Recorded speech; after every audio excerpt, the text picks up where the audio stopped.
ഇന്നത്തെ ഫുഡ് എന്തൊക്കെയാണെന്ന് നോക്കിയാലോ. ഇന്ന് ശനിയാഴ്ച ആയതുകൊണ്ട് രാവിലെ എണീക്കേണ്ടിയിരുന്നില്ല. ലേറ്റായിട്ടാണ് അരി ഇട്ടത്. ആദ്യം വെള്ളമൊക്കെ വെച്ച് തിളപ്പിച്ചതിന് ശേഷം അരി 4-5 വെള്ളത്തിൽ കഴുകി വെള്ളം തിളച്ചതിന് ശേഷം അടുപ്പിലേക്കിട്ട് അരി അടച്ചു വെച്ചതിന് ശേഷം ഇന്ന് തീയലാണ് ആദ്യം വെക്കാമെന്ന് തീരുമാനിച്ചത്. തീയൽ വെക്കുന്നതിന് വേണ്ടിയിട്ട് തക്കാളി, പച്ചമുളക്, സവാള ഇതെല്ലാം കൂടെ ആദ്യം തോല് കളഞ്ഞു വെച്ചു. തോല് കളഞ്ഞതിൻ്റെ ഇടയ്ക്ക് വീഡിയോ കാണുന്നുണ്ടായിരുന്നു.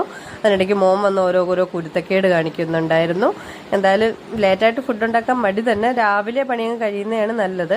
എന്നാലും ആസ്വദിച്ച് രാവിലെ കുറച്ച് നേരം കൂടെ ഉറക്കമൊക്കെ കിട്ടിയതിൻ്റെ സന്തോഷത്തിൽ ഇന്ന് പണിയെടുക്കുകയാണ്. ഇന്ന് കുറച്ച് പേരെ ഉള്ളതുകൊണ്ട് ഫുഡ് വെക്കാൻ എളുപ്പമായിരുന്നു. അല്ലെങ്കിൽ ബാക്കി വർക്കിംഗ് ഡേയ്സിലാണെങ്കിൽ എല്ലാവരും കാണും.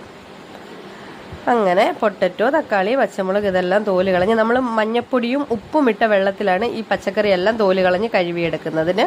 കാരണം കുഞ്ഞും ഞങ്ങളും എല്ലാം ഈ ഫുഡ് ഞങ്ങൾ ഉണ്ടാക്കുന്ന ഇത് തന്നെയാണ് കഴിക്കുന്നത്. സെപ്പറേറ്റ് ഞങ്ങൾക്ക് ഹോസ്റ്റലിലെ ഫുഡും ഞങ്ങളുടെ ഫുഡും സെയിം തന്നെയാണ്.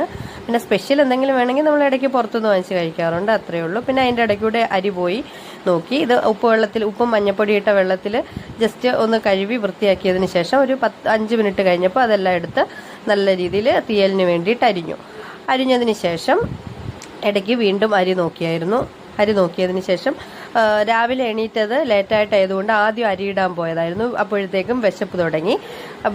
അങ്ങനെ ബ്രേക്ക്ഫാസ്റ്റ് കഴിക്കാനായിട്ട് പോയി. ഇടിയപ്പവും കടലക്കറിയായിരുന്നു ബ്രേക്ക്ഫാസ്റ്റ്. അത് 2 ഇടിയപ്പവും കടലക്കറിയും കൂടെ കൂട്ടി കഴിച്ചു. അതിനുശേഷം തീയൽ വയ്ക്കുന്നതിനായിട്ട് പോയി. തീയൽ വയ്ക്കുന്നതിന് വേണ്ടിയിട്ട് ആദ്യം അടുപ്പിൽ എണ്ണയൊഴിച്ച് ഉലുവ പൊട്ടിച്ചിട്ട് പൊട്ടറ്റോ, തക്കാളി, പച്ചമുളക്, സവാള ഇതെല്ലാം വഴറ്റിയെടുത്തതിന് ശേഷം തേങ്ങ തിരുവി. ചമ്മന്തിക്ക് വേണ്ടിയിട്ടാണ്, ചമ്മന്തി തോരനതിന് വേണ്ടിയിട്ടെല്ലാമാണ് തേങ്ങ തിരുമിയത്. രാവിലെ കടലക്കറി വെച്ച കറി കുറച്ച് അധികം ഉണ്ടായിട്ട് അത് കളയണ്ടെന്ന് വിചാരിച്ച് അതും എടുത്ത് ഡ്രൈ ആക്കി തോരനാക്കി. അത് കഴിഞ്ഞ് മുട്ട തോരൻ വെക്കാൻ വേണ്ടിയിട്ട് സവാള അടുപ്പിൽ വഴറ്റുന്നുണ്ടായിരുന്നു. അതിലേക്ക് മുട്ടയൊക്കെ വഴറ്റി തോരനാക്കി എടുത്തു. അതിനുശേഷം അതിൻ്റെ ഇടയ്ക്കൂടെ തീയലിൻ്റെ ഉപ്പെല്ലാം നോക്കുന്നുണ്ടായിരുന്നു. തീയലിന് മസാല എന്ന് പറയുമ്പോൾ വറുത്തായിരുന്നു നമ്മൾ ചേർത്തത്. പിന്നെ ചമ്മന്തി ഉണ്ടായിരുന്നു.